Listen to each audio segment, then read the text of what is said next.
نحمده ونصلي ونسلم على رسوله الكريم اما بعد فاعوذ بالله من الشیطان الرجیم بسم اللہ الرحمن الرحیم.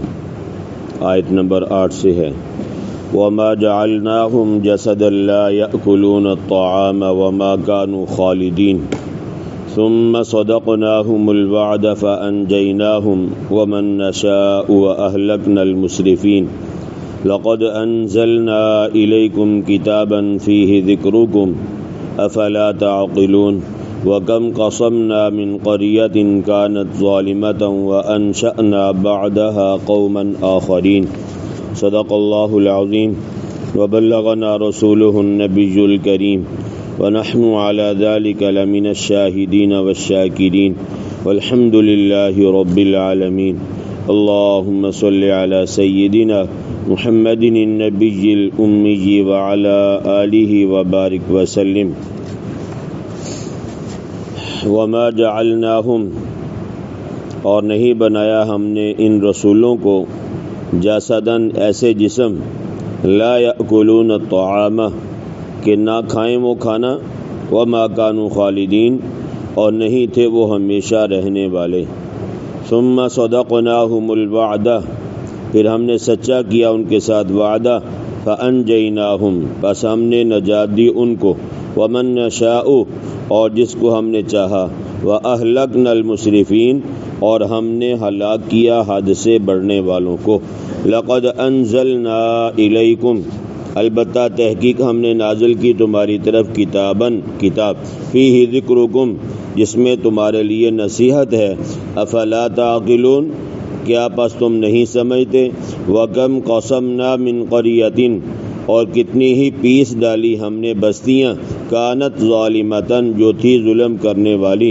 وَأَنشَأْنَا بَعْدَهَا اور ہم نے پیدا کی ان کے بعد قوماً آخرین دوسری قومیں. فَلَمَّا أَحَسُّوا پس جس وقت انہوں نے محسوس کیا بأسنا ہمارا عذاب اذا هم منها يركضون اچانک وہ ان بستیوں سے بھاگنے لگے. لا تركضوا نہ بھاگو ورجعوا اور لوٹو الى ما ان چیزوں کی طرف اترفتم فیہ جن میں تمہیں آسودگی دی گئی تھی. ومساکنکم اور اپنے گھروں کی طرف لوٹو لعلکم تسألون تاکہ تم سے سوال کیا جائے. قالوا یا ویلنا انا كنا ظالمین کہا انہوں نے ہائے افسوس ہمارے اوپر بے شک ہم ظالم تھے.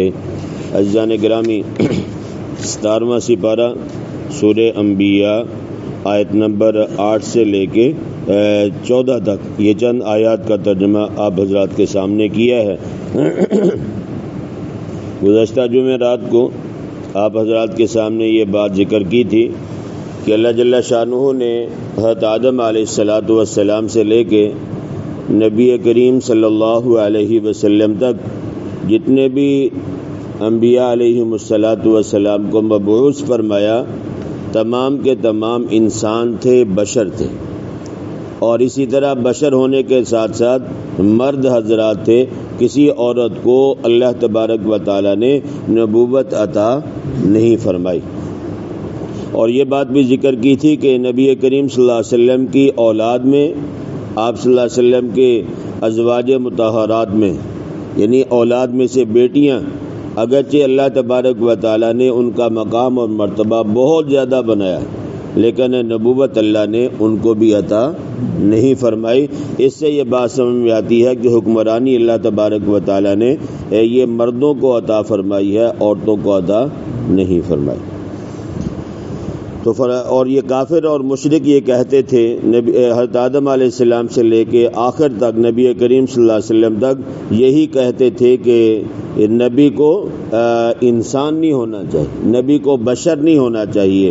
اگر بشر ہے تو نبی نہیں ہونا چاہیے، نبی کوئی اور مخلوق ہونی چاہیے. تو اللہ تبارک و تعالیٰ نے اس بات کا جواب دیا. مشرک یہ کہتے تھے ما لہذا الرسول اس رسول کو کیا ہوا یأکل الطعام کھانا بھی کھاتا ہے ویمشون فی الاسواق اور اسی طرح ویمشی فی الاسواق بازاروں میں آنا جانا بھی ہے، کاروبار بھی ہے، تجارت بھی ہے.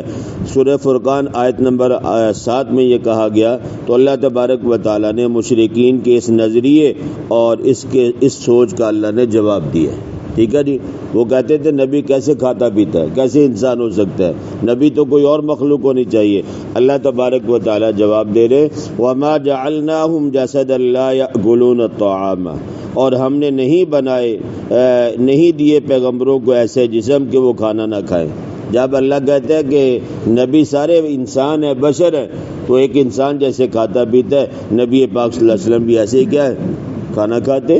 نبی کے جتنے عام انسان کے ساتھ بشری تقاضے ہیں بیانی, اسی طرح نبی کے ساتھ بھی وہ تقاضے اللہ نے لگائے ہیں. بیوی بچے ہیں, خاندان ہے, سسرال کا ہے, ننیال کا ہے, ددیال کا ہے, سارے کے سارے خاندان جیسے میرے اور آپ کے ہیں ویسے ہی نبی کریم صلی اللہ علیہ وسلم کی بھی یہ ساری کی ساری رشتہ داریاں اللہ تبارک و تعالیٰ نے عطا فرمائی تھی. جب نبی ہے ہی انسان ہے تو انسان کے جیسے تقاضے ہیں ویسے ہی نبی کے بھی تقاضے. نبی کو بھی سردی لگتی ہے, اب گرمی لگتی ہے, اسی طرح اگر خوشی ہے تو خوشی محسوس کرتے ہیں, اگر غم ہے تو غم بھی کیا کرتے ہیں بھائی, محسوس کرتے. آپ نے اپنے بچوں کی یعنی فوتگی پہ آپ کی آنکھوں سے آنسو جاری ہوئے. آپ کے چچا کا جب شہادت ہوئی ہے سید الشہداء حضرت حمزہ رضی اللہ تعالیٰ عنہ کو, آپ دیکھ کے روئے ہیں, اور اتنا روئے ہیں کہ صحابہ بھی روئے ہیں. نبی کریم صلی اللہ علیہ وسلم کی حالت زار کو دیکھ کے, پریشانی کو دیکھ کے صحابہ رضی اللہ عنہ بھی روئے. ٹھیک ہے جی. یہ ایک بشری تقاضا ہے کہ اللہ تبارک و تعالیٰ نے دل کے اندر اپنی ایک خاندان کی محبت رکھی ہے, اپنوں کے لیے محبت رکھی ہے. یہ تو جانور پہ بھی ظلم کر کے راضی یا خوش نہیں ہوتا, چیز جائے کہ انسان کے اوپر ظلم کرے, وہ ایک الگ بات ہے. جیسے میں نے پہلے بھی کئی دفعہ عرض کی ہے کہ نبی کریم صلی اللہ علیہ وسلم نے یہ بات ارشاد فرمائی تھی کہ قرب قیامت ایسے لوگ ہوں گے کہ شکل انسانوں جیسی اور سینے میں دل کیسا ہوگا بھائی, بھیڑیے جیسا ہوگا. یہ اس کا نتیجہ ہے, ورنہ انسان کے لیے کیا بھائی, درد رکھنے والا ہے. انسان کا حیا, شرم اور اسی طرح ادب اور پیار کرنے والا ہے. تو فرمایا کہ ہم نے نبیوں کو جسم ایسے دیے ہی نہیں ہے کہ جو نہ کھائیں یا نہ پئیں, کھانے پینے والے جسم دیے ہیں. اور قرآن کریم میں اللہ تبارک و تعالیٰ فرماتے ہیں یا ایھا الرسل, جماعت نبیوں کو خطاب کیا ہے, اے رسولوں کی جماعت, کلوا من طیبات, پاکیزہ رزق میں سے کھاؤ, واعملوا صالحا, اور اسی طرح نیک اعمال انجام دو. سورہ مومنون آیت نمبر 51. تو اس لیے انبیاء کرام علیہ السلام کو بھی بھوک لگتی ہے. خندق کے موقع پہ صحابہ کرام رضی اللہ عنہم نے آپ صلی اللہ علیہ وسلم کے سامنے شکوہ کیا, یا رسول اللہ ہمیں بھوک لگی ہے, اور بھوک لگنے کی وجہ سے ہم نے کام میں لگے ہوئے ہیں, کہیں ہمارا کام نہ رہ جائے, تو ہم نے اپنے پیٹوں کے اوپر ایک ایک پتھر باندھا ہوا. نبی کریم صلی اللہ علیہ وسلم نے فرمایا کہ تم نے ایک پتھر باندھا ہے, دیکھو میں نے 2 پتھر باندھے, مجھے تم سے زیادہ بھوک لگی ہوئی. کہ نبی بھی کیا ہوتے ہیں بھائی, انسان اور بشر ہی ہوتے ہیں. جیسے عام انسانوں کو بھوک لگتی ہے, پیاس لگتی ہے, ایسے ہی انبیاء کرام علیہ السلام کو بھی بھوک اور پیاس محسوس ہوتی تھی. ترمذی شریف کی روایت ہے, ایک موقع پر نبی کریم صلی اللہ علیہ وسلم گھر سے باہر تشریف لائے. آگے ابوبکر صدیق سے ملاقات ہوئی. یہ سلام کے بعد فرمایا ابوبکر کیسے آئے ہو؟ تو شرم کی وجہ سے, حیا کی وجہ سے حضرت ابوبکر صدیق رضی اللہ تعالی عنہ نے کوئی بات نہیں بتلائی کہ آپ بھی گھر سے باہر ہیں, شاید اندازہ ہو چکا ہو, تو میں آپ صلی اللہ علیہ وسلم کو اپنی حالت بتلاؤں گا تو آپ کو اس سے تکلیف ہوگی, آپ تو پہلے بھوک سے نہیں ڈالیں. تو آپ نے نہیں بتایا. اس کے بعد حضرت عمر رضی اللہ عنہ آگے باتیں کر رہے تھے, حضرت عمر آگے, حضرت عمر نے سلام کیا, فرمایا عمر کیسے آئے ہو؟ صاف کہہ دیا حضرت بھوک لگی ہوئی ہے. آپ کے پاس آیا تھا کس لیے؟ کھانا کھانے کے لیے. اب نبی پاک صلی اللہ علیہ وسلم کو بھی بھوک لگی, اور ایسی بھوک جس نے گھر سے باہر آنے پہ مجبور کی ہے. حضرت ابوبکر رضی اللہ عنہ کو بھی بھوک کی شدت محسوس, حضرت عمر رضی اللہ, بڑے حضرات ہیں یہ تینوں کو بھوک نے پریشان کیا ہے. ٹھیک ہے جی. اس کے بعد نبی کریم صلی اللہ علیہ وسلم نے ان دونوں حضرات کو اپنے ساتھ لیا, ٹھیک ہے, اور جا کے ابو الحسن انصاری رضی اللہ عنہ ان کے گھر میں تشریف لے گئے. ان کے گھر میں بیوی بچے تھے, یہ خود پانی لینے گئے تھے بیٹھ کے, کچھ دیر کے بعد وہ پانی لے کے آئے ابو الحسن انصاری رضی اللہ عنہ. تو وہ کھجور کے گچھے لا کر آگے رکھ دیے, اور بکری ذبح کرنے کے لیے چھری پکڑی. آپ صلی اللہ علیہ وسلم نے فرمایا ایاک والحلوب, دودھ والی بکری ذبح نہ کرنا, کیونکہ اس سے دودھ کی قلت پیدا ہوتی ہے. یہ نہیں کہ دودھ والی بکری ذبح کرنی جائز نہیں ہے, ایسی کوئی بات نہیں ہے. حاملہ جانور ہے, اگر وہ قربانی پہ آپ نے خرید لی ہے آپ اس کو ذبح کر دیں، منع نہیں ہے. اس کے پیٹ میں سے بچہ نکلا اس کو بھی ذبح کر دیں، شرعی مسئلہ ہے. یہ حاملہ جانور ہے اس کی قربانی ایسی کوئی بات نہیں ہے. پہلے دیکھ کر لے لیں. اگر یعنی ایسا جانور ہے پہلے محسوس نہیں ہو رہا تھا، بعد میں آپ نے قربانی کی جانور اس میں بچہ نکل آیا مادہ تھا، آپ اس کو بھی کیا کر دیں اللہ کے راستے میں قربان کر دیں، منع نہیں ہے برحال. ٹھیک ہے جی. یعنی مسئلے کے اعتبار سے یہ نہیں ہے کہ جانور اگر حاملہ ہے تو اس کی قربانی جائز نہیں ہے، ایسی کوئی بات نہیں ہے. ٹھیک ہے جی. تو نبی کریم صلی اللہ علیہ وسلم نے فرمایا بچوں کے لیے دودھ کا استعمال ہوتا ہے، بکری ذبح کر دو گے گھر میں پھر تنگی ہوگی، لیکن انہوں نے اس کو ذبح کیا. ذبح کرنے کے بعد پانی کھانا بھی کھلایا، پانی وغیرہ بھی پلایا اور کھجوریں پہلے پیش کر دی تھی. اچھا، ایسی غضب کی شدت کی بھوک لگی ہوئی ہے. ٹھیک ہے جی.